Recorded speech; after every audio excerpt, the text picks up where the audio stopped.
Ito na nga pala yung naging final look ng organizer na to after ko siyang malinisan. Naging maaliwalas na nga siyang tignan at hindi na mukhang makati sa mata.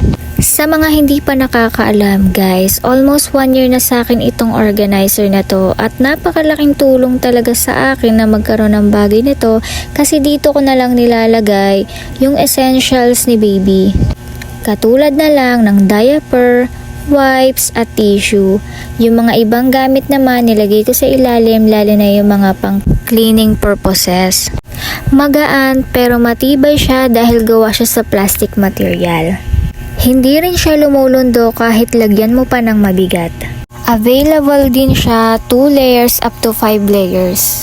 Kaya no worries dahil marami ka talagang mailalagay. Sobrang favorite ko to dahil bukod sa space saver siya ay madali na lang din kumuha ng stock.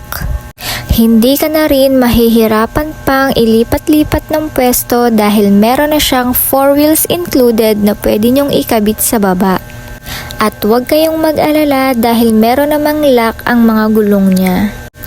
Medyo mahaba na nga rin ang video kaya sana abangan ng part 2. Yun lang for now. Thanks for watching. Bye!